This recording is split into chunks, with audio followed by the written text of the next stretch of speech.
Good afternoon, guten Tag, everyone. Welcome to this event on the topic of coal transition. My name is Abhishek Bhaskar, and I work at the Climate Investment Funds, where I lead the Accelerating Coal Transition, or the ACT investment program, alongside our JETP or JET partnership engagements. For those who may not know, Climate Investment Funds, or CIFs, is one of the oldest and largest climate finance mechanisms in the world, with over $11 billion in a funding envelope and operational for almost 15 years now. We have provided co-financing, working exclusively with 6 multilateral development bank or MDB partners. These include AFDB, African Development Bank, Asian Development Bank, EBRD, Inter-American Development Bank, IFC, and the World Bank, who also acts as our trustee. What we offer is concessional finance, which is financing that comes at extremely low interest rates or long tenors, that is used to mitigate risks, lower costs of capital, mobilize private sector, and hence scale up strategic priorities.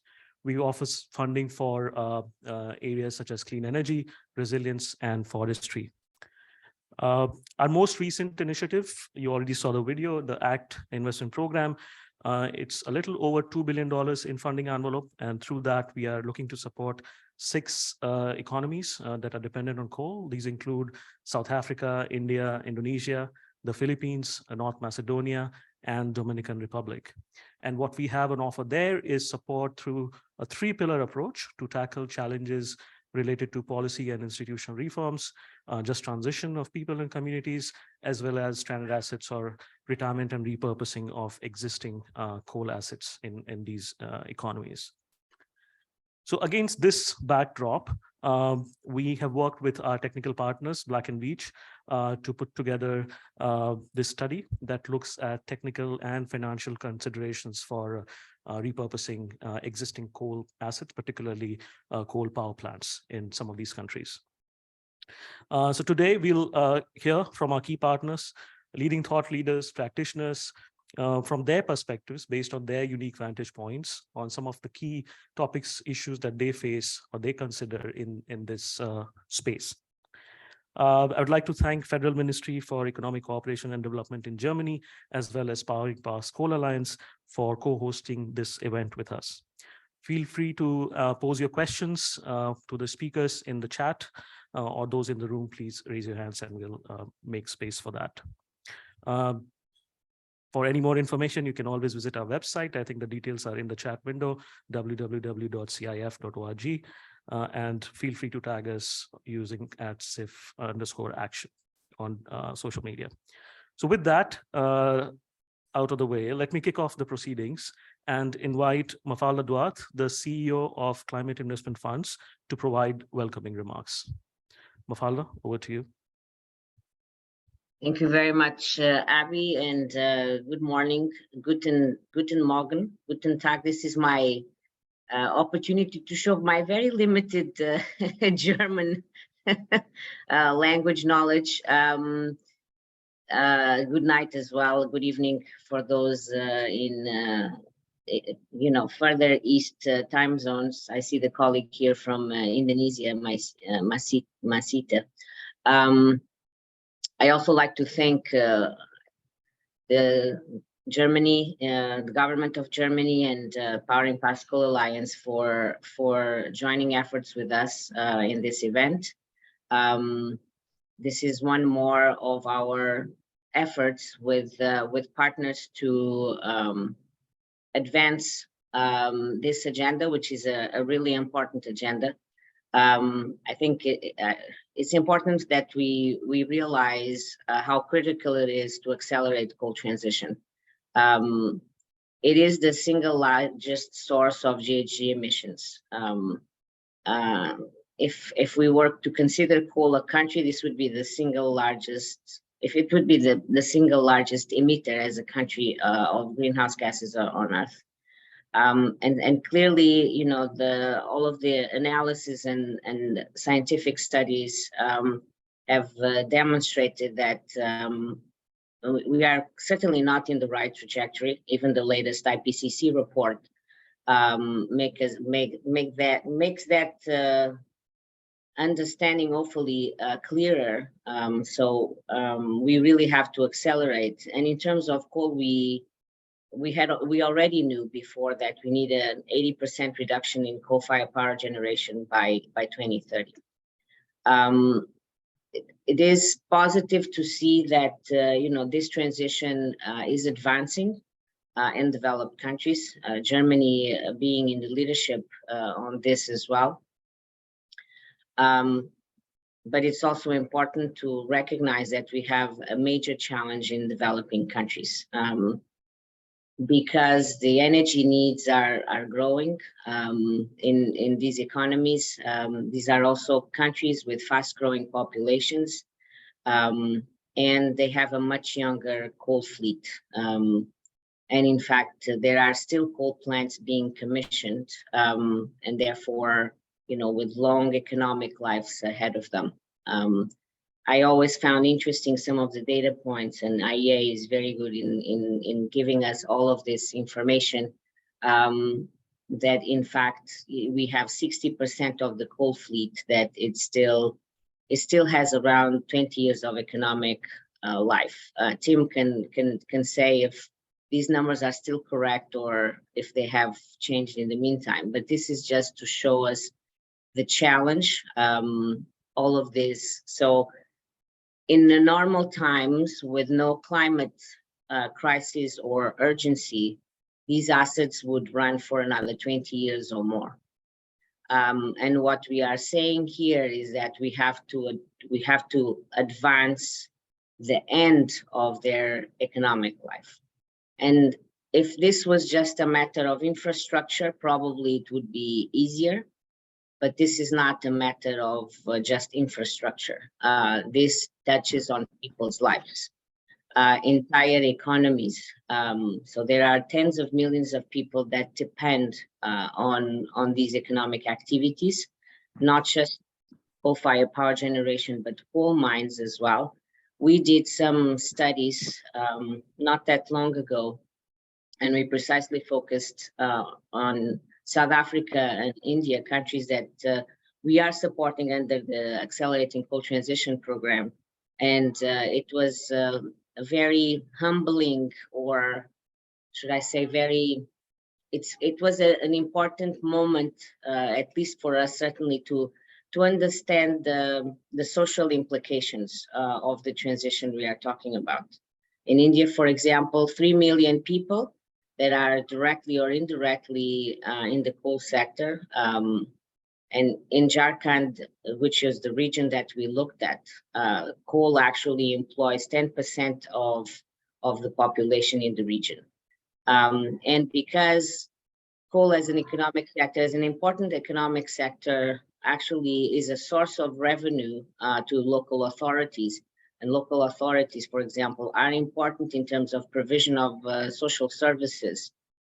We start to see the interdependencies there, but also, even further interdependencies. For example, with the transport sector, with Indian Railways, which actually subsidizes there, also has the coal sector as an important source of revenue and income. So, of course, today we, and I am not familiar with the details of this study. I'm very interested in knowing more myself. We are going to be looking at technical and financial approaches to coal decommissioning. It's always important to keep in mind that as we also deepen our understanding and knowledge in these dimensions, we need to keep this social dimension very much in our mind, and also dedicate sufficient deliberation and resources to this as well. I think it's the only way. I think we all accept and understand, and I think we are all persuaded that it's really the only way we can undertake this transition, which is a rather complex one. the financial resources that will be needed for this transition are quite large. We know this as well. And because of all of this context that I'm describing, you know, understanding the importance of the coal transition, understanding that developed countries there is progress in developed countries, but understanding that we might not see the same progress in developing countries because of the different circumstances and challenges that they face, we launched this program to precisely support developing countries. And as Abhi was saying, what we bring to the table is not just the concessional risk patient capital, which is really important at an important scale. You know, we are very thankful to the governments of Germany, of UK, US, Canada, and Denmark for providing us quite a significant amount of resources to launch and implement this phase of the program in a rather responsive and an accelerated manner. So what we bring are those resources which are important, but we bring this ecosystem of institutions that are very well placed to lead on this challenge, the multilateral development banks. We bring them together alongside other partners to really try to do this, accelerate this transition. But because also they are institutions that work across sectors, they have deep engagements in the country in terms at the policy level, at the investment level. But because they work across sectors, they are well placed to look at the different dimensions and the complexities of this agenda as well. So we bring this, and of course, bring alongside them, we have been partners of the multilateral development banks for 15 years in the implementation of the climate investment funds. We bring that experience as well. What we have seen that works better and what we have seen that might not have proven to deliver what we were anticipating. So we have, it's very good to see colleagues here from Indonesia and from South Africa. Those are the two countries that have already come forward to our board with investment plans, with an articulation of how they intend, with our support, to start that journey. These are also countries, of course, that have just energy transition partnerships, and I'm not going to expand on that model and why I see that model being so important and relevant for this challenging agenda.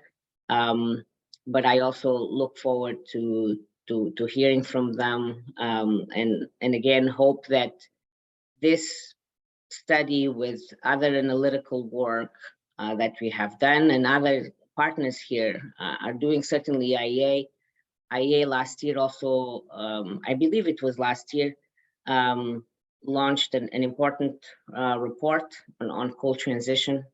So with our collective effort, this is one more that we are bringing to everyone today. With our collective efforts, we stand a chance. And I think that's what we have to commit to and endeavor towards. So thank you very much again. Thank you to the government of Germany. Jurgen, I know you are in the room. I can't see you, but let me thank you personally, to you and your team for all of the support. And look forward to continuing this journey with all of you. Thank you. Abhi, over to you.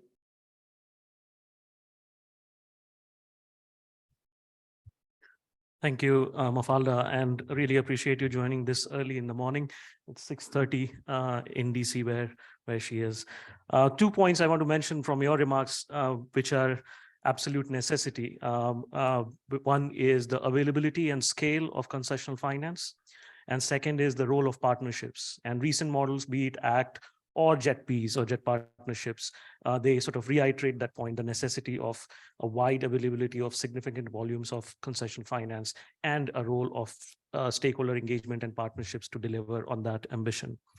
Now, to put this whole thing in context, the event and the topic, and highlight the importance of tackling this area, particularly in the net zero context, I would like to invite Tim Gould, who is the Chief Energy Economist at the International Energy Agency. Like Mafalda mentioned, they have done a rich report late last year, and he's kindly agreed to share some of those with us today. Tim, over to you. Thank you very much indeed, Abhishek. It's a great pleasure to join you today. I'm going to refer back to the work that Mafalda just mentioned, its work on coal transitions that we did last year, and I'd like to just thank very much Mafalda for also her engagement in our high-level advisory group for that work. I'm also attempting to share my slides, but I'm not able to do that for the moment. So if the organizers could enable my screen sharing, that would be great. Maybe a couple of words in context. As we start, coal is, exactly as Mafalda said, we can't think about net zero transitions without thinking about coal emissions, but we also can't focus on coal at the exclusion of other sources of emissions. As many aspects of the international debate have made clear, that's not a neutral choice. If we focus on coal alone, then that is perceived as it's directed against specific economies, and that doesn't help us move. So we need to take a broad view of the challenge, but we also need to recognize that that coal, every pathway that avoids severe impacts from climate change involves early and significant reductions in coal-related emissions. And when we look at the trajectory for coal use in recent years, you see that we are in the middle, or hopefully not in the middle, towards the end maybe, of an extended plateau at very high levels of global coal use. The global numbers do not show an imminent demise of coal. I mean, they also don't show a renaissance of coal in 2022, which is what some have posited. There is a small uptick in our view that is likely to be relatively small and temporary. But we need to have that coal conversation in context. We are not yet seeing those large structural discussions about coal use. I do have some slides which I'd love to share, but if there's a way for me to share my screen. But I would also like to reinforce some of the points made by Mafalda about some country-specific contexts. In the work that she referred to, we looked at the exposure of different countries to coal transitions. And I'm now able to do that. So hopefully you can see, and I'll just scroll through immediately to that. And this is this coal transitions exposure index that I wanted to highlight for you. So we worked through different indicators of dependency, and they're going from relatively modest dependency through sort of medium levels, but then we need to focus really on the heavyweights in this discussion. And of course, South Africa, Indonesia, two participants today will find themselves there. And these countries that are highlighted in red, I mean, that's 70% of global demand, where coal plays extremely important roles in the energy sector and the broader economy. And I think discussions around coal transitions have to be sensitive to the sorts of differences that you're seeing on the screen here, particularly, as Mafalda mentioned, when it comes to a discussion around the social implications. She referred to Jharkhand in India. If you look at East Kalimantan in Indonesia, coal is roughly 1/3 of regional GDP and nearly 10% of provincial employment. So we're dealing with a value chain that's much more labor intensive than other fuels. So coal transitions, much more so than oil or gas, are about people, and they're about communities. And I also wanted to highlight the risks of inaction here, because some work that we did looking at the emissions from existing plants in power and industry, if we carry on using them in the way that we've been using them historically, then we run into severe climate issues just from the continued operation of those plants, which, as has been pointed out in many parts of the world, particularly in Asia, these coal plants are still teenagers and would have a large expected operational life ahead of them as well. And there's around 9,000 coal-fired power plants in operation worldwide. And so when you look at the share of the remaining budget to 1.5 degrees, just those coal-using facilities would be enough to tip us over a 1.5 degree stabilization. So we have to have that conversation about bringing down the CO2 emissions from those facilities, whether in line with the country by country climate pledges or a even more dramatic 1.5 degree global stabilization. So when we look at the power sector in particular, I think unsurprisingly, when you're thinking about generation substitutions for coal, it's really about scaling up renewables and other low emission sources of electricity. And you see in our projections, solar and wind play a really predominant role there. But that isn't the whole story. There are some important nuances which point to the importance of today's topic.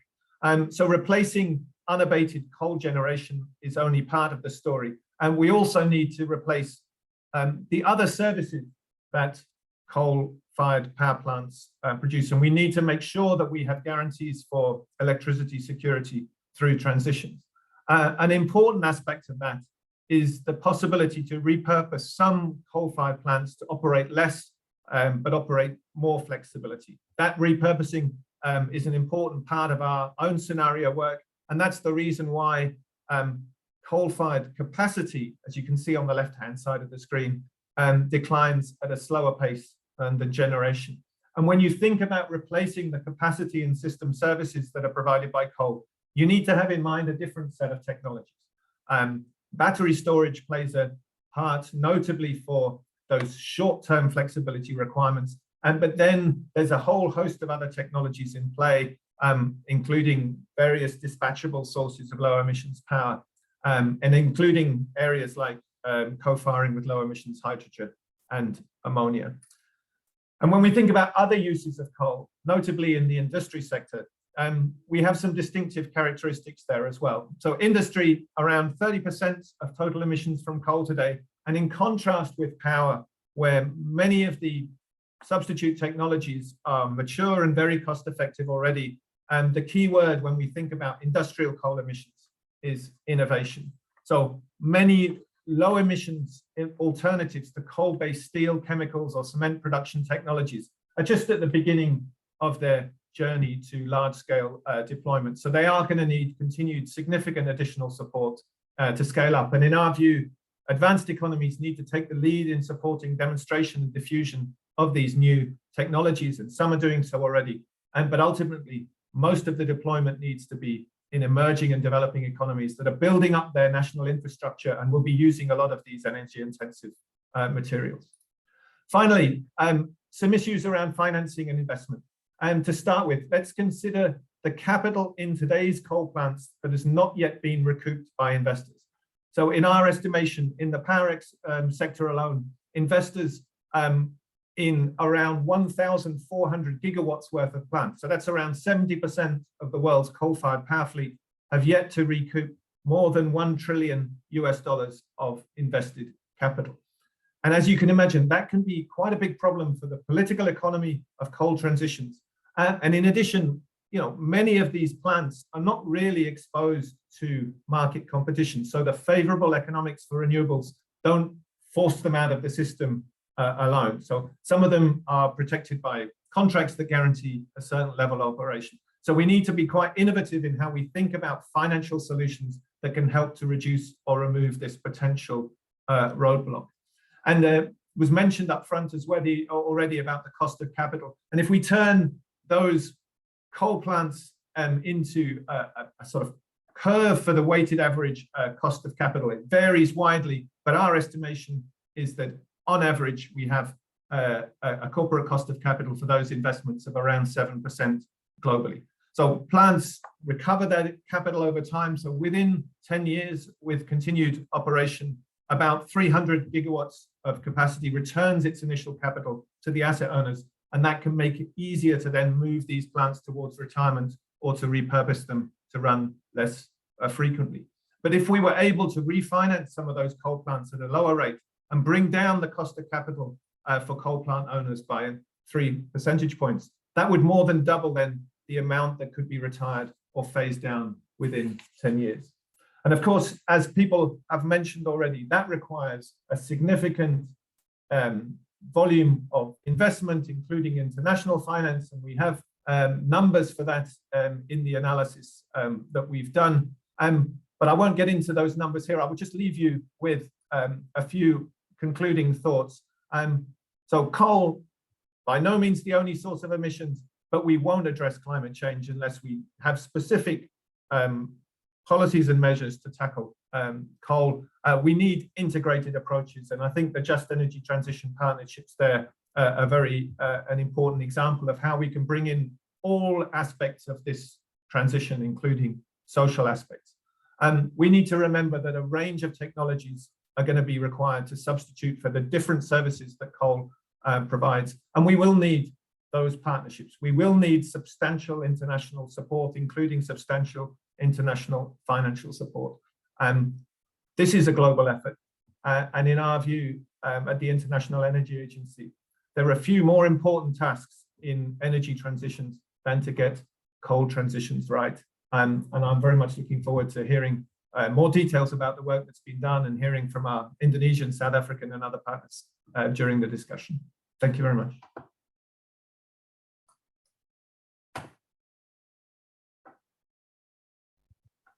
Thank you, Tim, for setting the scene. Retirement and repurposing of existing coal assets will be a central part of the solution to address a transition away from coal.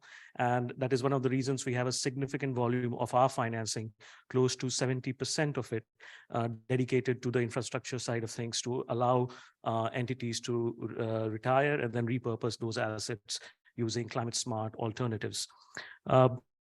However, identifying suitable coal plants for repurposing would depend on a number of technical, social, economic, financial, commercial considerations, such as PPAs, cost of electricity, local economic benefits, potential for impact on jobs, and so on. And in a similar vein, repurposing solutions such as renewables, storage, a combination of those, green hydrogen, and so on, would also depend on a number of considerations. So as we were developing and designing the ACT program, one of the areas we found a lot of interest in from our stakeholders or partners was to understand some of these considerations that could support coal transition. And while there was an increasingly large volume of information available, much of it was technical, and which is why we got down to this part to putting this study together with our partners Black & Veatch that would sort of simplify some of those content, some of those considerations, both technical and financial side of things. And it allows and facilitates decision-making by our partners and stakeholders. So let me now invite Yatin Premchand, who is the Managing Director of Black & Veatch, to share key findings from this study that we have done, and that looks at some of these technical considerations. Yatin.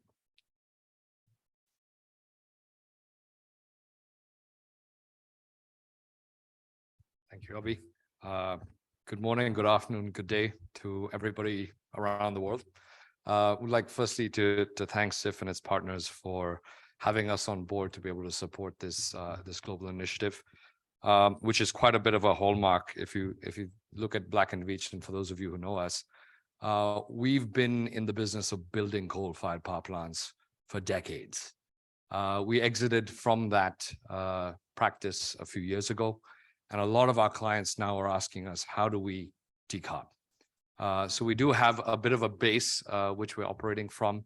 In terms of renewables, we've also been working quite extensively as possibly the largest renewable EPC in the Americas as well, not to mention other parts of the world. But I'll get into that in greater detail later on. With respect to the slides, they're great, they're on. Just a quick overview of the agenda. We are looking at basically reviewing what a coal-fired power plant is eventually, and then looking at the regulatory readiness mapping. We're going to go into the framework, the selection of coal-fired power plants, and how we actually built this framework for the climate investment funds. It works. Good stuff. So the overall assignment basically was to look at the techno-economic framework and design of that framework. It was to look at the financial sources and structuring, and it was to identify basically the co-benefits of just transition with respect to coal-fired power plants. This took into account looking at the selection and how you would select coal projects, power generation projects, the concepts that need to be identified to be able to repurpose those concepts or those plants, and then the decisions that needed to be made to be able to dig deeper and then justify that repurposing. The framework itself, sorry, before we get into that, for those of you who don't quite know what a coal-fired power plant looks like, well, there's an illustration here. It is a bit of a complex beast. So you've got, your switch yards and your transmission coming in from the left of the screen.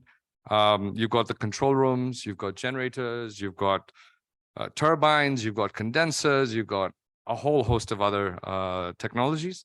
Now, this has really been boiled down. Yes, you've got boilers, but it has been boiled down quite considerably so that it's easier to understand. There's also the wider footprint of the coal-fired power plant, which includes the fly ash disposal, for example, or the ash disposal. There's logistics, roads, there's jetties, there's usually a water source as well. There's water purification sometimes on site or desal. And there's quite a number of other assets that co-locate with what you see up on screen. So it is a complex little beast, but it can be broken down into its components. With that, looking at the framework we developed, basically, we started looking at the coal power station itself and how do you actually quantify what components can be used and reused.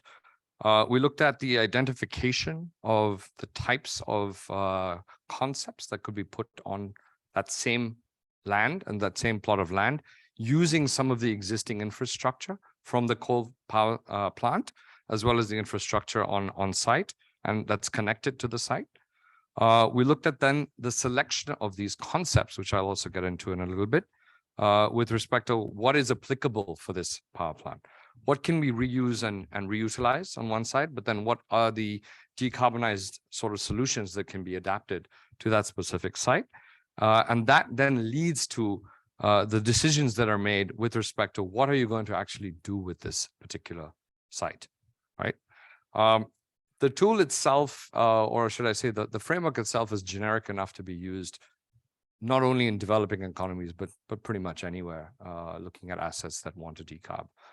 So we did look at a number of countries with respect to the implementation of this solution and of the framework, making it easy enough for regulators, for economists, for planners, for existing plant owners to be able to get in, have a look and see whether they could repurpose their plants and what that impact would look like and what the upside would look like. How did we select those plants? Well, we looked at a pool of plants across different geographies, and then we applied the analytical hierarchy process, which is a solution or a principle that looks at the techno-economic criteria. So Abhi rightly mentioned things like remaining life, looking at the age of the plant, looking at the capacity factor, the LCOE, looking at the regulatory environment these plants are in, how contractually these plants are actually bound by the production side, by their fuel. What is the fuel supply agreement, for example? How many more years and what's the impact on the cost of termination? What are their PPAs looking like, power purchase agreements? Looking at local regulations on emissions. Do these plants comply? Are they getting near to those emission limits? And what is the upside for just transition and for repurposing?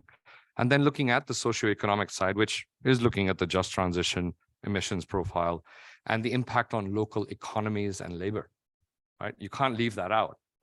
Yes, there is the mine that provides the fuel, but at the end of the day, you've also got these specific sites where these coal plants actually contribute towards the livelihoods of thousands of people. So we look at all of that to be able to select the more likely plants with a higher opportunity of transition. The concepts, to be able to identify these, we took these plants and we sort of broke them down into their components and looked at what was viable for different plants in terms of a repurposing opportunity. So we first looked at the local reuse of the plant, which is sort of the facility itself or the location, the jetties that might connect to it, the land itself. And that's kind of the highest level of repurposing you could look at and the minimal repurposing you could. We then went in a little bit deeper and started looking at the equipment of the plant, right? In terms of the turbines, in terms of the auxiliary services and equipment, the cooling systems, and can we reuse those in a new concept or a new plant that can be co-located or situated in the same place? We went then even deeper to look into the process side of things. And for that, we started looking at the feed water, the steam turbines. We went into the condensers and basically deconstructed the entire plant into its components, said, where can these components be reused so that not only are we looking at sort of a circular economy approach here, but what are we looking at in terms of financial viability, resource conservation, etc. And complete repurposing would obviously be the best option depending on where these plants would be located, right? The concepts themselves, well, we sort of broke them down into 5 buckets, if you will. So there's the electric generation, which typically looks at onshore, offshore wind, solar, could be even floating solar, depending on ponds and bodies of water. We looked at modular nuclear reactors. We also looked at geothermal options. On energy storage, we looked at different types of BESS. So lithium, redox flow, metal air, a whole bunch of other technologies that are also coming online, which are sort of nascent currently. We looked at things like second life of EVs, right? So there's a huge market coming online for second life batteries. What are we going to be able to do with that? Is there an opportunity here to use those batteries as frequency response because the plant's already connected to the grid, right? So there's a lot of opportunity to be able to sort of co-locate and optimize the use of that plot of land. We also looked at green fuels. Typically coal-fired power plants, they're near water sources, they're well connected to the grid, and they have data flowing in and out typically. What can we do with all of that land? Can we co-locate, for example, the electricity generation from renewables with the water that's in the neighborhood, create green fuels and have that as a base for aggregation or distribution, right? And how does that kind of work together as well? So we delved into that in terms of the green fuel economy and being able to sort of convert, especially if you're looking at developing economies, provide that sort of value add or economic upside by generation of green fuels, right? Which is being discussed today and being developed today, actually. Carbon sinks was another. There's a decent size of land. Is there an opportunity to look at reforestation? Is there an opportunity to look at CCSU or carbon capture on site or storage on site? And then looking at the non-energy side of opportunities, which looked at things like, can we convert it into an industrial zone? Perhaps that's an economic upside. It's again connected, right? It's connected by power and water and everything else. So industrial zones kind of would make sense. Agrivoltaics, we have data centers and other types of commercial uses. Data centers is an interesting one because if you look at the green fuel side and you look at the energy storage and you look at the ability to actually power on site, you're looking at green data centers. Again, these sites are connected by fiber these days, right? Having co-location of all of these on a stacked approach actually look not only environmental, social benefits in terms of jobs and it also looks at, more importantly, the ability to have a job that helps you to transition, right? What is the business case behind these? Now, in terms of selection of those concepts, we looked at all of those concepts, and as I mentioned, broke them down into 5 basic subgroups, if you will. We looked at the elimination of these based on the site itself, because some places you might not be able to have solar. It's cloudy all the time, I don't know, or it's overshadowed by a mountain. There are lots of reasons why you would not be able to use certain concepts in certain locations. It could be as awkward as regulatory constraints. So we applied a multi-criteria analysis on the site itself and the coal plant itself.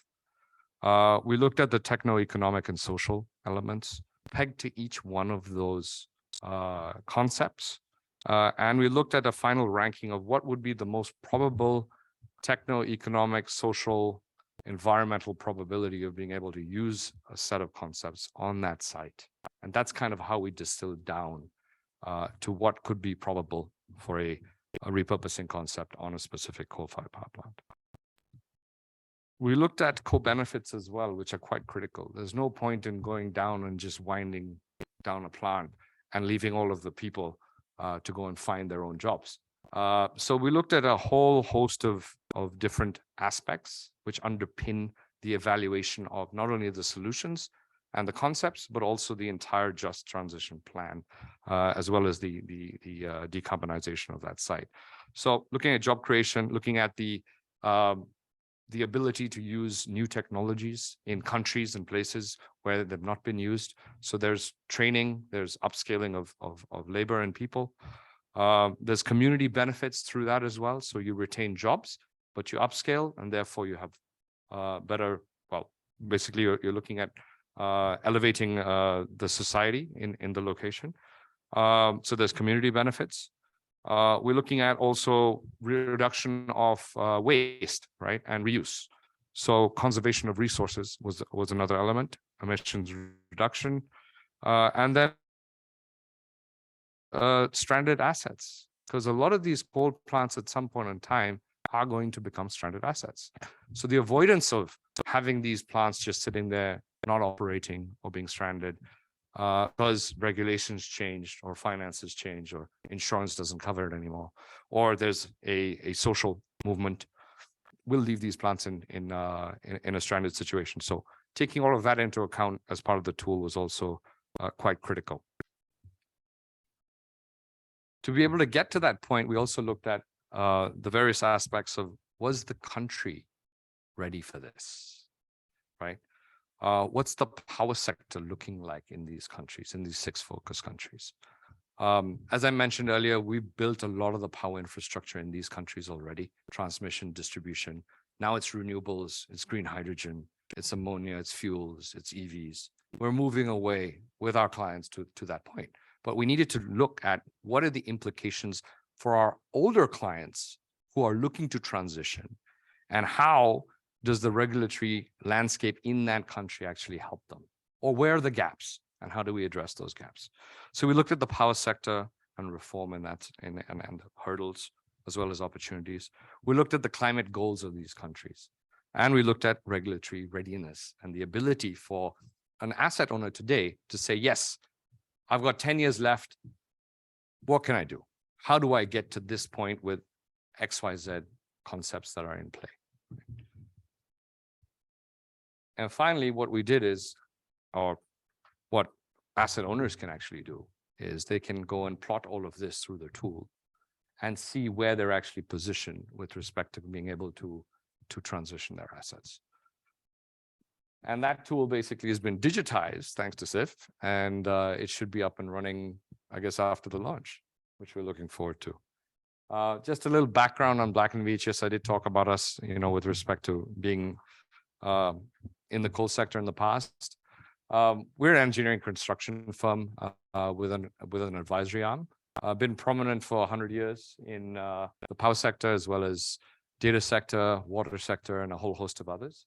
And yeah, a little bit of a background on 7,000 active projects any point in time.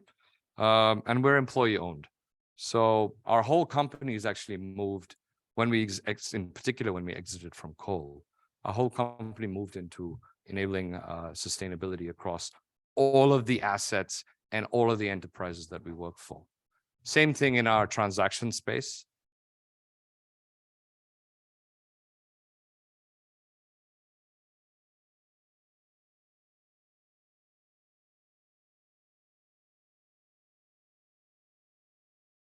In fuels, all of that now about tens, if not hundreds of gigawatts worth of power generation that we're involved in. So with that, really looking forward to seeing the program in action and supporting all of the stakeholders to move towards a decarbonized state.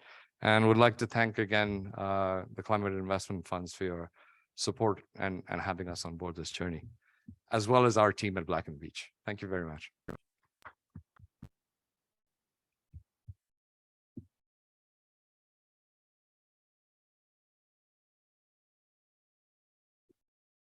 Thank you, Yatin.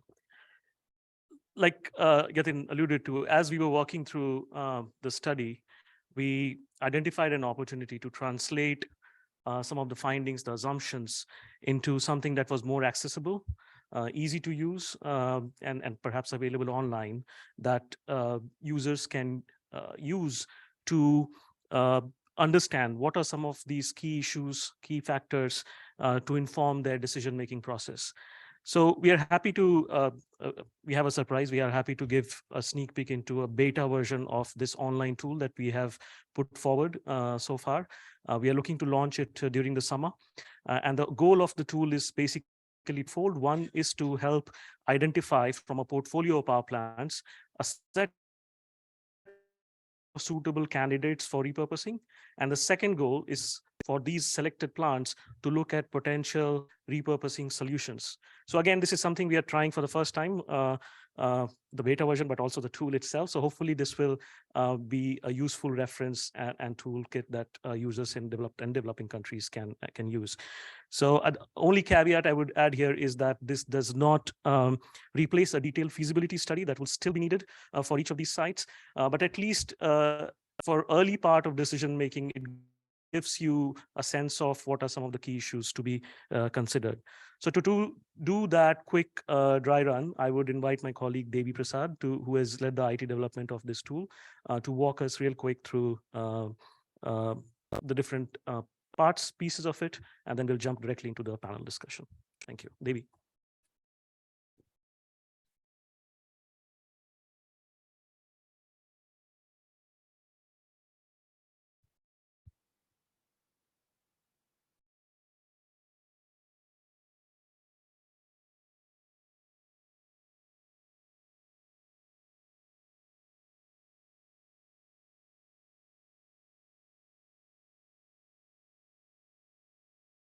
Hello, everyone.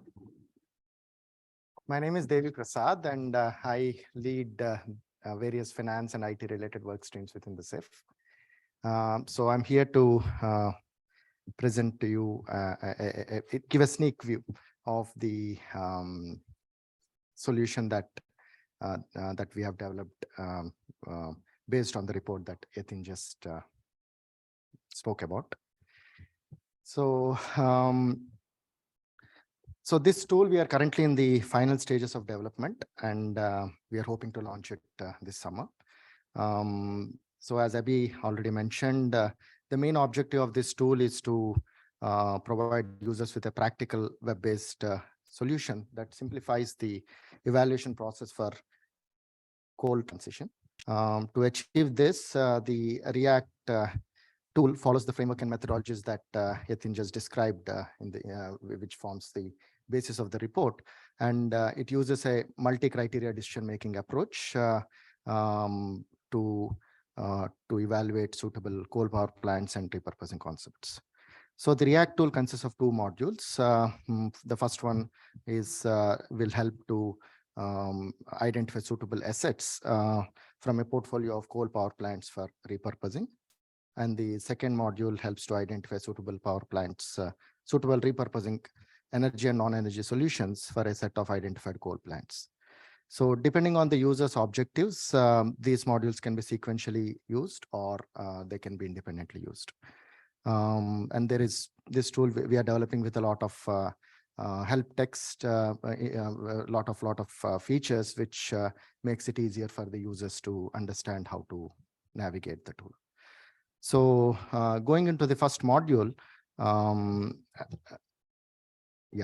So as I mentioned earlier, this module is designed to assist users in identifying coal power plants suitable for repurposing. So it uses a set of technical and non-technical criteria to help stakeholders assess and prioritize a set of coal power plants for early retirement based on their specific needs and objectives. To achieve this, the module employs, as we discussed, a multi-criteria decision-making approach, which involves a pairwise comparison of the various criteria for early retirement using the analytical hierarchy process. So this process generates a weighted list of criteria that can be used to compare different coal power plants. So some of the examples of the criteria which Yatin already has described, age of power plant, rated capacity, type of power plant, etc. So there are technical, commercial, and social environmental criteria. So I'll not go too deep into that. The way the tool works is users can do a pairwise comparison, for example, age of power plant with the rated capacity. So if whether they have any preference in terms of do they prefer age of power plant as a more important criteria for their decision making than rated capacity. So they can choose these criteria based on a pairwise comparison, and the tool gives out a weighted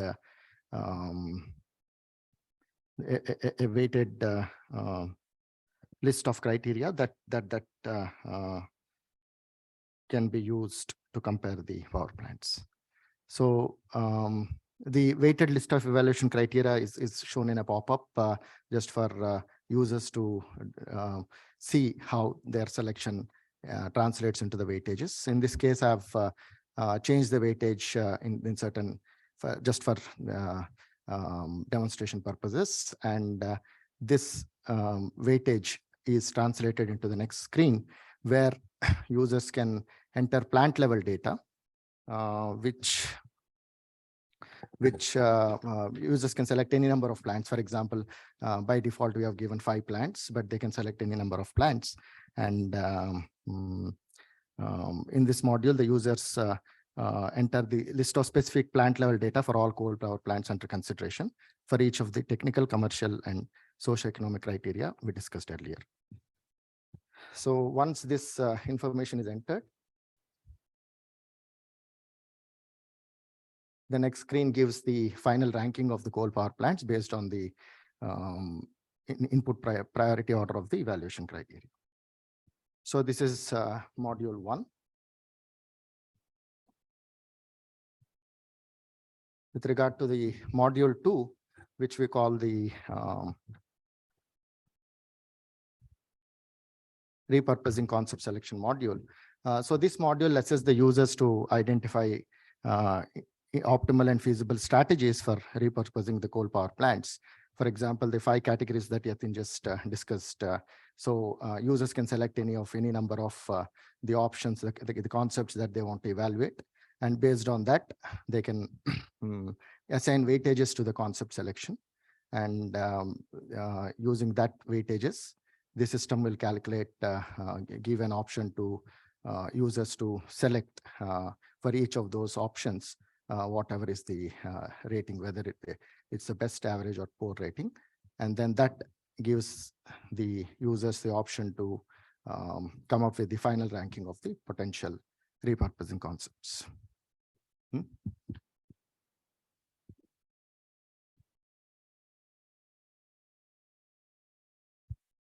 Thank you, Devi. That was really condensed, but just to give a flavor of what we have been working on, we hope to release this during the summer, and then at that point, it will be widely available for testing and running and sharing your feedback on. So without further ado, let's move on to the next discussion, next segment around a panel discussion. And I would like to invite Jurgen Zattler to join me up here on this stage. We also have other colleagues who would be connecting remotely. We have can't see the screen. We have Chandra Govindarajalu from the World Bank. We have Masyita, who is connected from representing government of Indonesia. We should have Joanne, I think, is connected as well. Let me get to the front so I can see the screen. Yeah, I am Abhi. Oh, great. Hi, Joanne.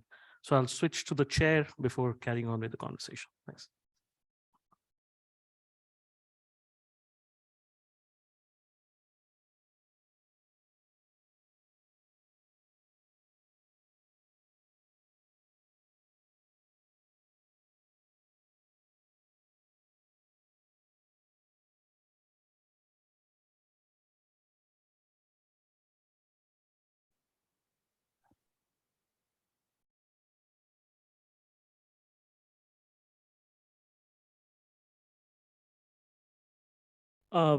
Moving from what to do with the coal assets on how to do it.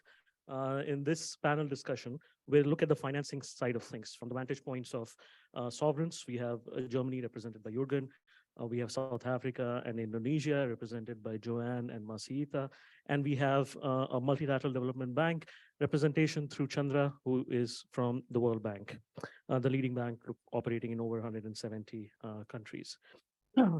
We will try to break it down into three segments. We'll start with a country level discussion, followed by a more granular project level, and further getting down to a forward looking setup.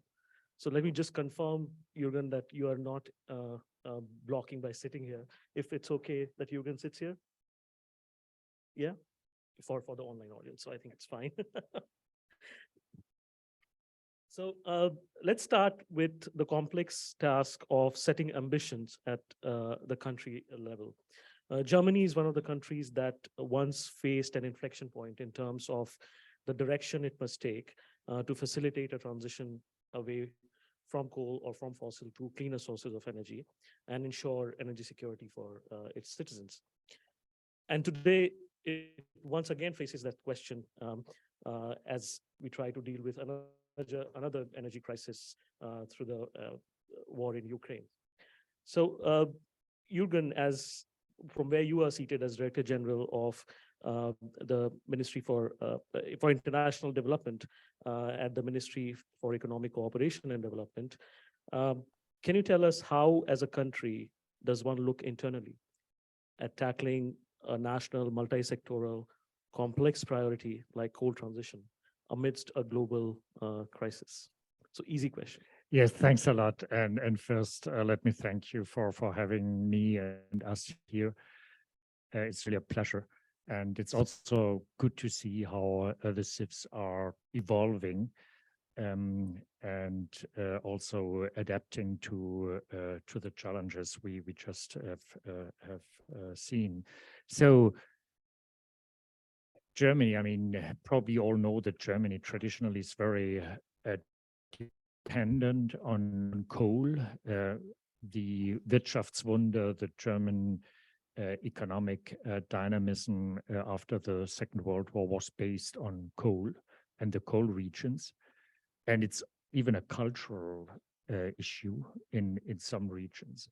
And it has been complex and painful to get out of coal. And then we were confronted with this new situation with the Russian war. And this changed, of course, the whole landscape, changed our plans, continuously moving out of coal. And we were faced with this emergency.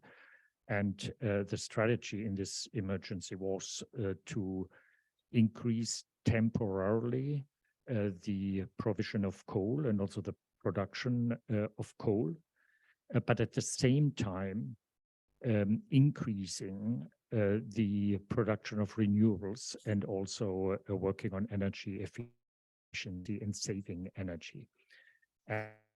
And at the end, it seems to work out because what we can see is that the investments of the private sector, the banks, and also the public sector in renewables didn't really go down, but on the contrary, went up. And perhaps the lesson or the key point there is that you have to give signals to the markets and to the consumers. And the signals were quite clear. It's a temporary step, but after that and in the midterm, we will stick to our goals and even accelerate. And I think that also was clear, and at least that's what people resented, that we have to get out of this reliance from Russia. And this means also from coal, in particular, oil and gas. And therefore, the landscape, I think, in some respect, changed even for the positive. And it's reflected in the investment composition we can see. And parallelly, of course, we have a discussion on the European level, because we are in a European context here, which is also very difficult because of nuclear and water, hydrogen energy or hydro energy, where we also were facing problems due to the extreme weather situation in terms of provision. But we are in that in that context, and I think we have quite well done, sticking together in Europe in that difficult emergency situation. Thank you, Jurgen. I think you made an important point that amidst all the certainty, it's important to give the right signal to the market and then stick to the pathway towards that ambition. Speaking of country level initiatives, one of the main headlines to come out of COP26 in Glasgow was the Glasgow Declaration that brought together the government of South Africa along with an international partners group, or IPG, that was comprised of UK, Germany, US, France, and European Union. We ourselves at the CIF requested to convene the secretariat that ultimately delivered the JETP investment plan for the period 2023 to 2027. Unfortunately, our colleague Rudy Dix from the presidency received a last-minute request by his minister, so could not join, but he has been ably substituted by Joanne, Yawitch, who was heading that secretariat last year and is now a key part of the implementation phase. So Joanne, welcome. The question for you is, how does a country consider a multilateral platform for coal phase down amidst a challenging domestic environment? And I'm referring to issues related to utilities indebtedness, issues related to the growing rates of unemployment, those related to the increasing frequency of load shedding, and so on. So can you please walk us through some of those considerations from last year? Okay, thank you very much, Abhi, and thanks very much for this opportunity. So it was very interesting to listen to the presentation, both on the tool that you've developed, which I think that we might find very useful as our process goes forward, but also I think the first presentation from the IEA on coal, which I think spoke to some of the big challenges that coal-dependent developing economies face in their attempts at decarbonization. So I think a number of things in relation to the question that you asked. I think, firstly, it is important to understand that the Glasgow Declaration really struck a partnership that supported South Africa in its decarbonization aims in relation to our NDC and in relation to the targets that we put forward to the UNFCCC, and in relation to additional or extra support from the developed world in order for us to be able to achieve a higher level of ambition, which I think is the one really important thing about it. And so our investment plan that was developed, and as you said, is a 5-year plan because the Glasgow Partnership talks about 5-year rolling periods, is that investment plan didn't only look at the pledges that were on the table from the IPG partners, but really looked at the country scale of need in order to achieve the greatest level of decarbonization. So it is an ambitious plan. And I think it is important in producing these plans to be able to say, let us understand what the real scale of need is, and then let us look at what we need to do in order to be able to mobilize the finance in order to be able to achieve that. Mobilizing that finance, as you say, needs to be done in the context of a very challenging environment. South Africa does have an absolute energy supply deficit at this point in time, largely due to the fact that we haven't enough generation capacity, but also due to the fact that we have an aging fleet of coal power stations. And I think that in that context, and listening to the German experience, many very similar, I think, trends and patterns emerge. The first, I think, that is in order to address the energy supply deficit, which is a real critical constraint on the development of the South African economy overall and on growth within that economy, what has proved to be the fastest way to be able to address that problem is through the provision of renewables. And so what we've seen over the last couple of years is an increasing liberalization of the energy environment within South Africa to allow for greater and greater degrees of embedded generation and for self-generation to be provided by the private sector, but also for government to be able to look at how its infrastructure, including transmission infrastructure, can be utilized in order to be able to provide points of connection for new forms, or new and decarbonized forms of power. So I think that is clearly one of the big solutions in South Africa. And I think that if you look at the consequences of that, you will see that there is at this point in time, a 20 gigawatt pipeline of projects that alone would go a very long way in order to be able to address our power deficits.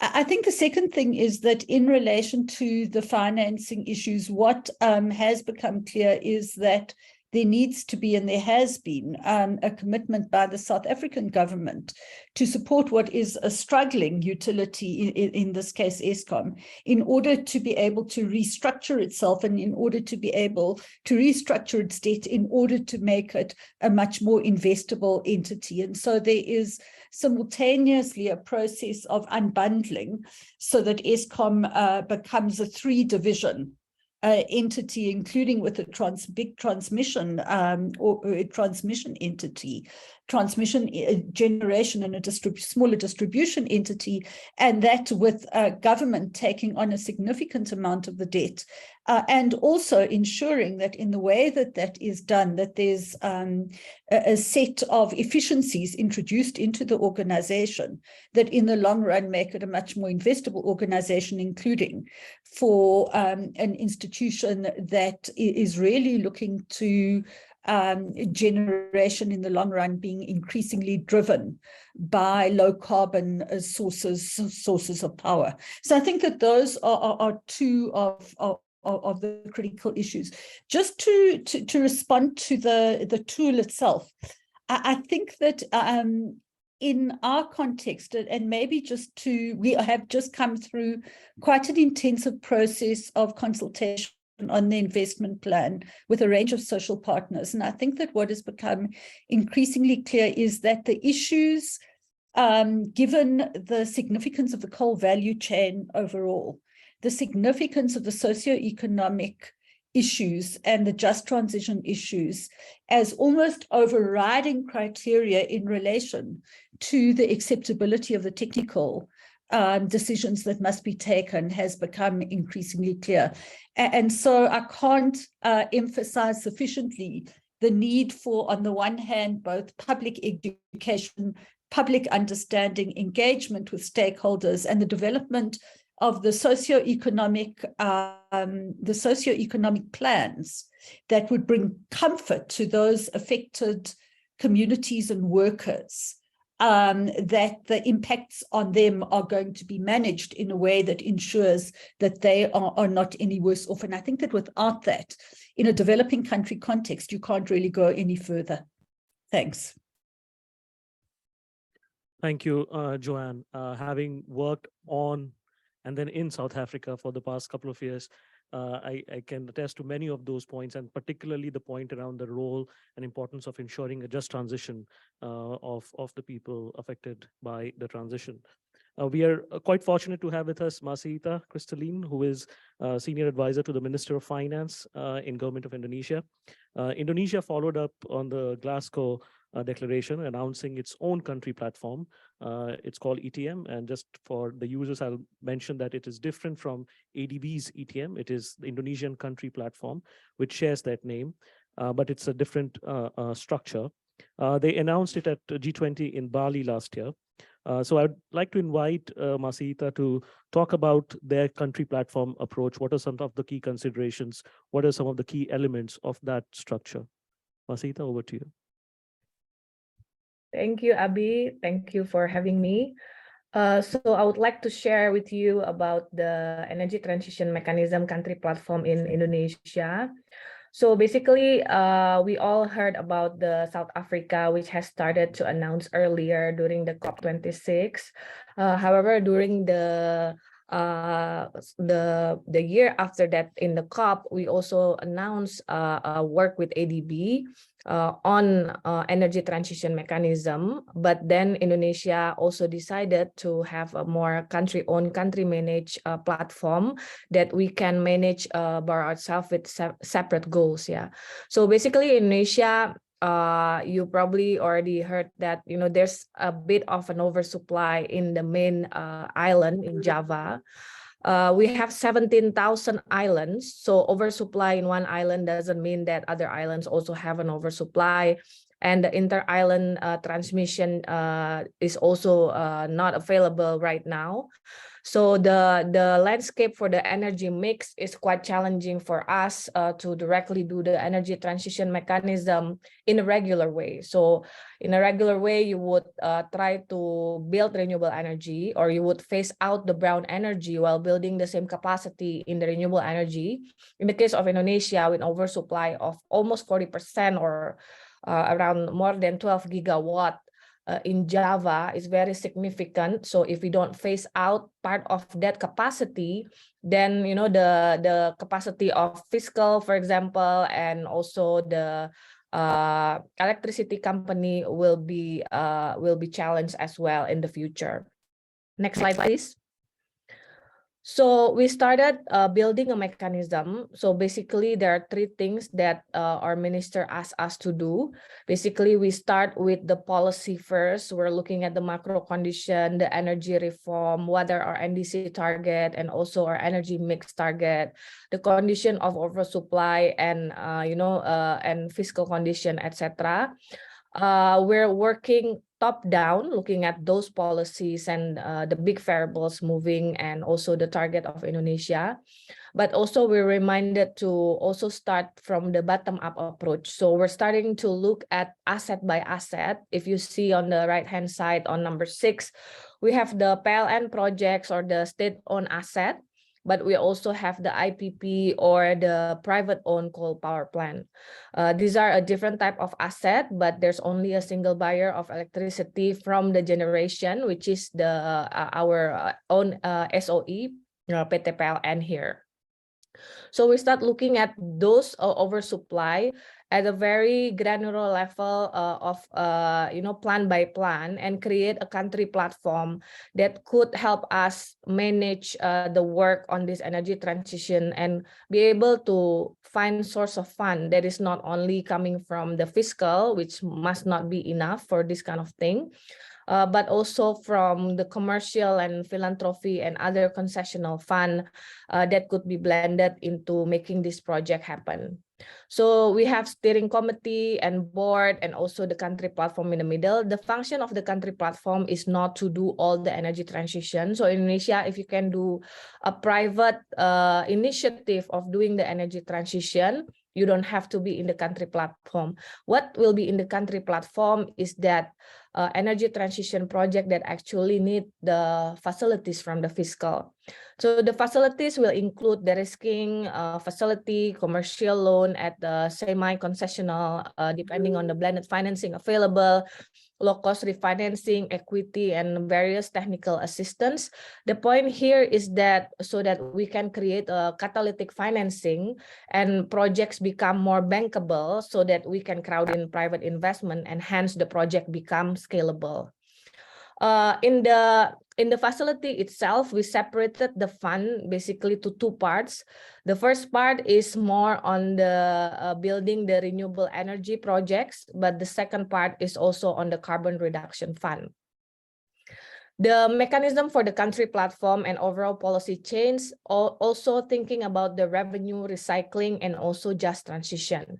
The revenue recycling, Indonesia last year has already issued a law that stipulated the carbon tax regulation, but also the presidential decree on carbon market development.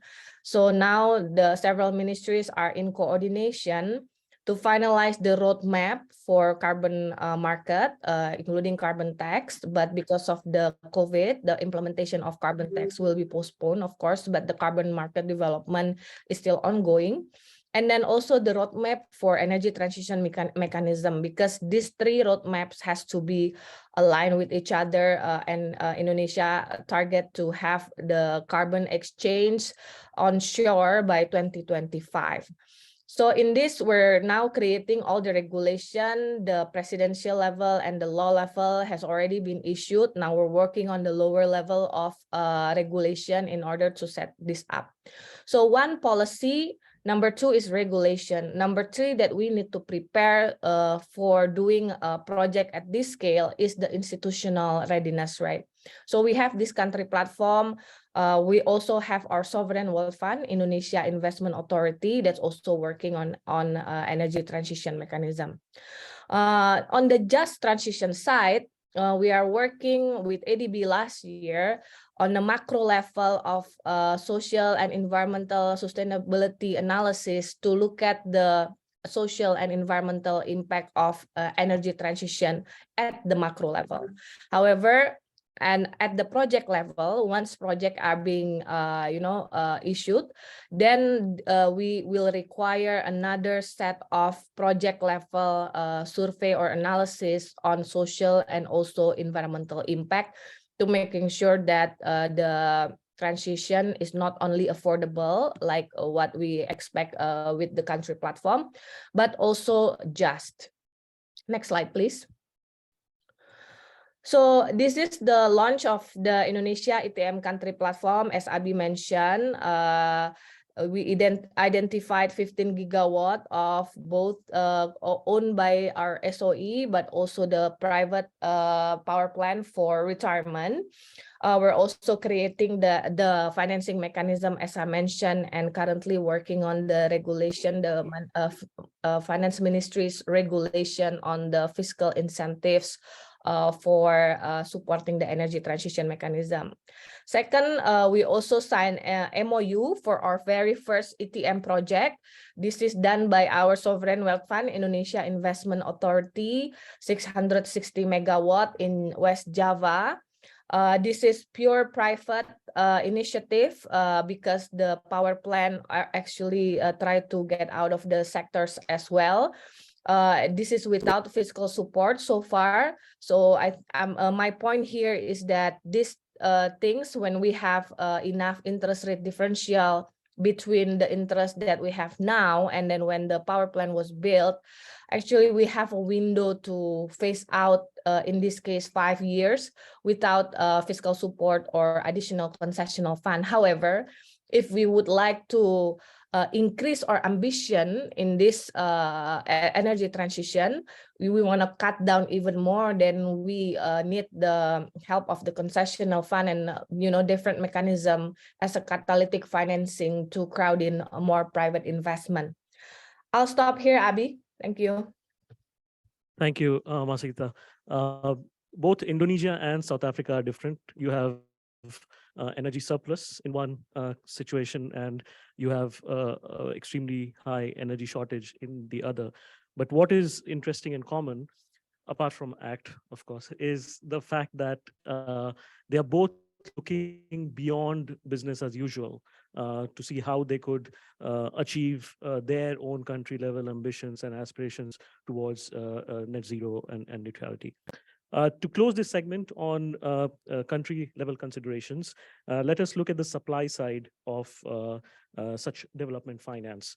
Germany is one of the major contributors to various regional and global initiatives and institutions. And as a key contributor to these different development finance instruments, Jurgen, such as either through bilateral channels, multilateral channels, and now country platforms, how do you prioritize the limited resources that the country may have available to be deployed through these channels? Yes, I think that's really a very, very important question, and also one which is very, very close to my heart. I was struggling with that for the last years, because I mean, when you look back what donors were doing, and also Germany were doing in the past, it was very much, you know, that we looked at the challenge in a kind of piecemeal approach. So a contribution here, a contribution there, you know, with a focus on investments, financing investments. But what we are doing now more and more is to look at those challenges in a comprehensive way. So you have the challenge, like, for example, getting out of coal, or helping countries to transition towards this future. And then the first step would be to look at what is impeding, you know, the change. In many of those areas, you need the private sector. Because we are talking about huge numbers. It's clear that the public sector has to play a very, very, very important role, but in kind of making it happen, moving the markets. And this is also what I said before with regard to Germany. I mean, I think now we have a policy which is much more, you know, giving direction to the private sector and signaling to the private sector. And what we can see, that the private sector is moving. So the public sector has to play an important role setting the targets, working on regulatory frameworks, working on fiscal incentives and frameworks, and also providing the public investments which are needed for private engagement, like, for example, charging stations for the transition in the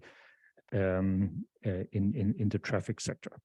So we have to have such a view on the challenges. And there's also the discussion about tipping points, you know. When you look at certain markets, like, for example, the vehicle market in Norway, it's self-sustaining. You know, they created the preconditions that consumers and producers, if they are not completely stupid, they would not invest in the old economy. They would invest in the new. And we have to have, you know, that view, and country by country, look at those binding constraints. And I mean, that's also what we now try to work on with different institutions. You might have heard about our initiative in the World Bank to reform the World Bank. I was executive director at the World Bank until 2 years ago, and I was really struggling there, because the World Bank has had too much of such a, you know, a kind of compartmentalized approach. And what I was saying is that go to countries, look at the situation with your analytics, and then you come in with instruments, appropriate instruments to help the country to move toward that. And it's not only investments, it's, for example, development policy loan, budgetary support to smooth the way toward this objective, and then influence the market. The World Bank has to work with IFC hand in glove, which is not happening, and come up with such a plan which brings together the different elements and then triggers private investment at scale. I think that's what we need, and Germany, I hope, will put its financing into pockets, into investments which really have this kind of character. We see that the CIFs are a good instrument, and they already have adopted to some extent this approach. And the CIFs are supporting very well the JETPs, the famous JETPs. The JETPs, they have that kind of approach. They look at the challenge in a comprehensive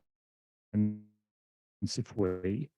Perhaps we have even that more systematically, but in principle, I think that's the way we try to design the JETPs, where all the instruments come together, where we talk with the government, where we have a joint plan, and with our instruments, all our instruments, we support the government in that journey. And I can say that we are very satisfied with the cooperation we have with CIFs, and I think you are the kind of front runner and a privileged partner of Germany in that context. We are now reaching out and working with other institutions to go into the same direction, the same approach. The World Bank and the World Bank reform I've mentioned. I think the World Bank is the big animal in town, and I think it will make a step change if the World Bank goes more into that direction. First of all, thank you very much for your kind words. We appreciate the partnership with Germany and look forward to continued relationship. I think you made a very important point that has also come through some of my discussions with some of these countries around a comprehensive approach, but also building off on JETPs. In some discussions, such as those involving India and others, there has been sort of a consideration or an idea around what JETP is focused on energy transition.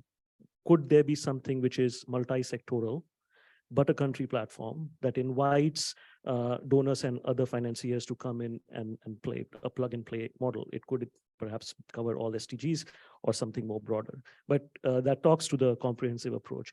Final point I want to make, you made two important points and insights, I think, which are very helpful to understand as people are looking at donor financing or public financing coming from global north. One is around the importance of sending signals to the market. You could do that by strengthening the enabling environment and so on. And second is around following or considering a very comprehensive approach rather than a piecemeal approach, which has its own benefits. So both the points and insights very, very well received. Now, moving from a country to a more local level, we need to translate these ambitions and plans into specific activities and projects on the ground. Late last year, World Bank approved close to $500 million in the Komati repurposing project that looks to repurpose the existing power plant using renewables and batteries. And it also has a social component as means of supporting the local communities. So we have Govindarajalu, who is a lead energy specialist and lead for the energy finance at the bank, to talk about this project. Chandra, thank you for joining us today. Can you walk us through the journey of Komati? What were some of the key technical and financial sort of factors, parameters that you considered as the project took shape? Chandra, over to you. Thank you, Abhi. Thank you, colleagues. It's a real pleasure to be here to join all of you in this very interesting discussion and a very topic that is of key importance in this day, at this moment. So just to give a very brief context, the Komati project was is an old, 60s. It was built in the 60s, 61 to 66. It has got about 9 units, 500 megawatt units, and 4 125 megawatt units, overall 1000 megawatts, or a gigawatt almost. So we were, it is very much a part of the South Africa's coal phase down plan, and it is one of the plants that have been selected. And we had the opportunity to work with Eskom and stakeholders in South Africa to implement to prepare this project for implementation.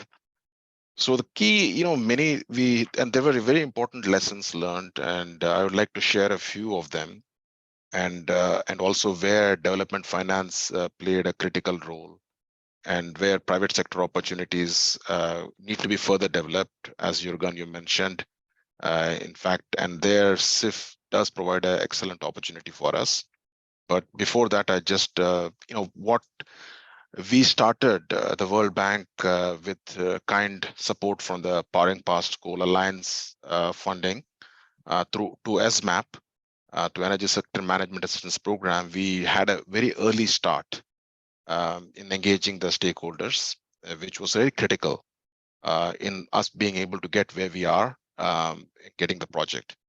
So that early start was over a year ago. We worked with really experienced engineering companies to understand the issues, to understand that to undertake the technical feasibility work, pre-feasibility work.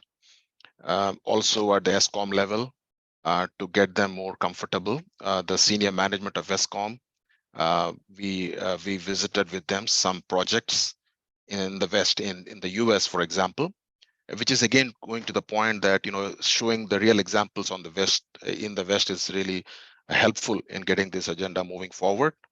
So that was very helpful.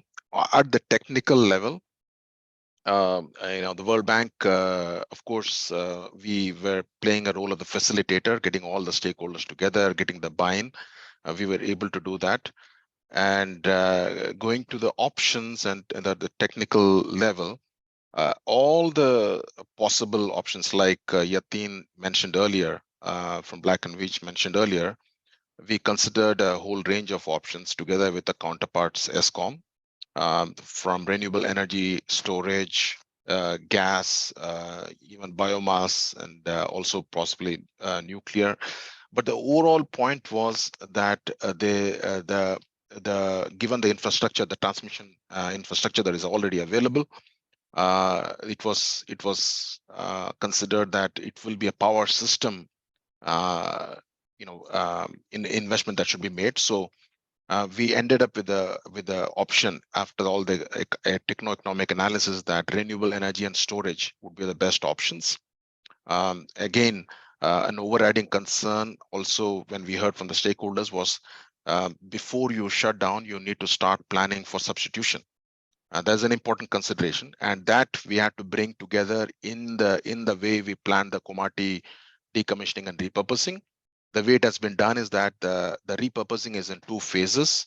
The first phase indeed uses the land available around the area of the plant, where you can already start the renewable energy deployment, and then when the demolition and the decommissioning and the remediation takes place, you can then go to phase 2, where you can have further additional capacity, so that you can get the maximum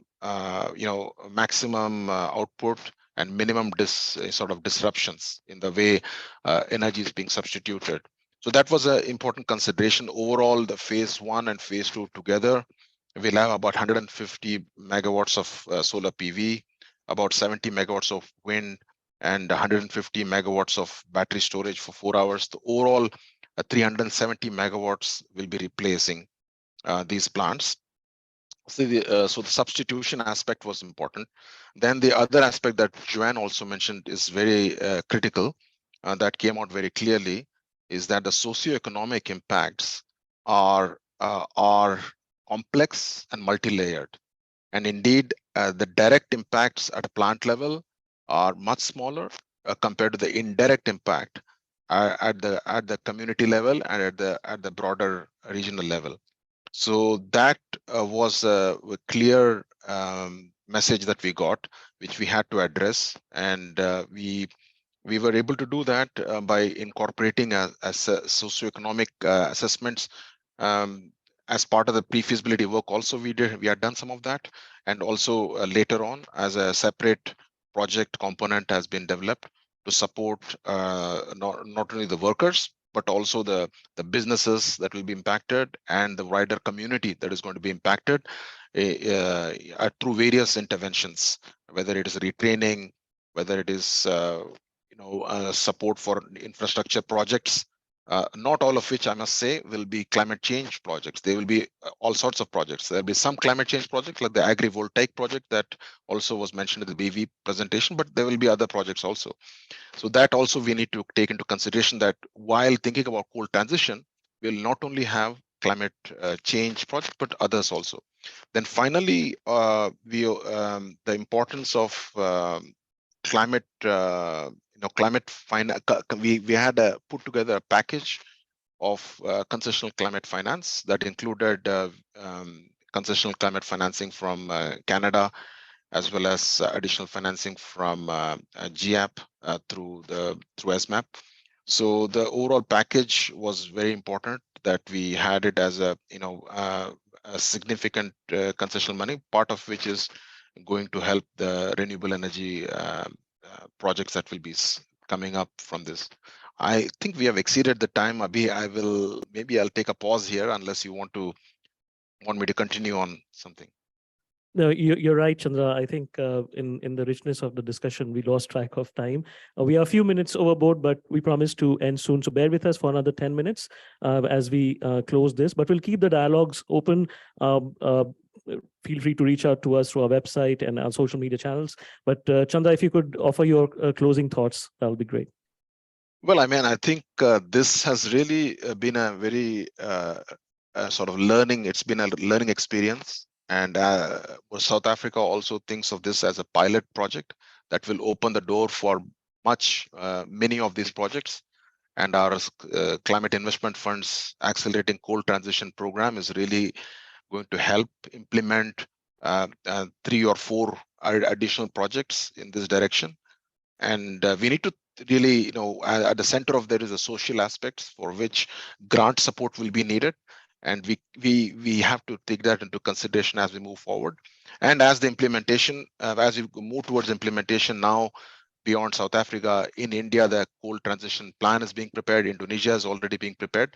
So this will be important. And also we need to keep an eye for other ways of working with the private sector. For example, we are looking at a carbon crediting approach through the SCALE program that will also open further opportunities for results-based climate finance and eventually carbon markets to play a role in this. And Jurgen, to your point of World Bank and IFC working together, I think this climate investment CIF Act plans are a great opportunity for us to do this. And indeed, we are trying to do as much as possible and more so in the future. But I will stop there. Thank you very much. Thanks a lot, Chandra, for those closing remarks. I realize you clubbed your next question as well, so appreciate the help in saving us time. Let me move to the last question then. One piece we have not touched on a whole lot, though everyone mentioned it, is the role of private sector in mobilizing financing. And I would like to invite Masyita to talk about, from her experience, and what the government is doing on mobilizing private capital in the country to support some of this ambition. I see that there are some questions in the chat box that have been answered. We'll take a look again and for the final segment on taking some Q&As. But Masyita, before that, please, over to you. Thank you, Abhi. Can I have my slide up? So basically, the real question is that how we can afford this type of transition, right? The issue, for example, for energy transition mechanism everywhere is that when you're still working on the coal phase outside, a lot of the private institutions are still regarding this as either greenwashing or, it's not considered as a green activity. So that's why during Indonesia G20 presidency last year, we are working hard on making sure that we have the definition of the transition finance framework, and we have launched a report during that period. Indonesia is also working on the ASEAN taxonomy because we're the ASEAN chairmanship this year, so that we can have, a global standard for what is actually the definition of transition activities. So here you need at least 3, right? Policy, regulation, institution, including in the financial area, the institution, of course, you need independent registry and verification body. And then we're also working on the global level through our work, through the transition taxonomy in ASEAN, but also we are hoping that this change in the ASEAN taxonomy that include more of the transition activity could actually influence other taxonomy in the world. And also, I already mentioned the domestic regulation that we have currently doing. Next slide, please. So what actually makes transition finance activities credible, right? Or not being elected as a green meme or as a greenwashing? Basically, one, we need a well-accepted definition of what is actually transition activities that is accepted globally. So the taxonomy and also the category of this type of transition activities is extremely important. Second, we also will need a credible disclosure and reporting, so we can prove the additionality, the permanence of the carbon reduction, and also avoid greenwashing allegation. It needs a robust and standardized industry emission accounting method and disclosure methodology. We need a protocol for the accounting and reporting standard for the carbon reduction, for example, and also in the country level, we need also to have an independent body for registry and verification that is accepted globally, and hence going back to that global standards and the global taxonomy that also not only address the green activities, but also can address the transition activities. Because for most countries, without the transition financing, it is very hard, even harder to be able to transition to net zero as we are originally targeting. Basically, the taxonomy and framework, we have the EU, the G20, several private sectors has already their own taxonomy, but I think this type of discussion are still evolving. There's a fragmentation of definition still at the global level, and we do need to have interoperable even definition for the taxonomy and also for the definition. The ASEAN just released ASEAN Taxonomy version 2 last Monday on the 27th of March. This version has recognized transition activity, including in this is coal phase out, as an activity which may be classified as green or amber under plus standard framework. Next slide, please. In the next slide, we're currently working on how to develop a high quality and high integrity transition asset, and hence we can access the transition financing, right? First, of course, we need to make sure that, the realness of the projects are proven to have genuinely taken place, which is why for our energy transition mechanism, we have worked bottom up looking at each power plant. We also need to prove the additionality that the underlying project is not already being required by the law or is not planned, and the reduction or removal would not have occurred if we're not doing these transition projects. It also needs to be measurable, right? If we want to be able to develop a transition financing and transition carbon market for this type of analysis for this type of transition, the measurable part, you need scientifically recognized methodology that are interoperable, of course. So we need a lot of global coordination in this regard. The independently verifiable, I have mentioned. The permanence also important, that you are sure that the reduction of the carbon emission is permanent there and also unique. So for the coal retirement pathway, we incorporate the energy and environmental regulation law as the baseline. So we would like to demonstrate additionality. We have also engaged with independent verifier, Vera Gold Standard, through different institutions, through the country platform PT SMI, and also through our sovereign wealth fund that are currently working on specific energy transition mechanism projects. But Abi, cannot be done project by project or country by country, right? Because we need global standard, we need interoperable system, we need global understanding and also acceptance and also mechanism on how to make this transition asset and also transition financing possible and feasible for all of us. I'll stop there. Thank you very much, Masyita, and sorry to push you to include this. I thought this was very interesting bit for everyone to listen in. So thank you for making time.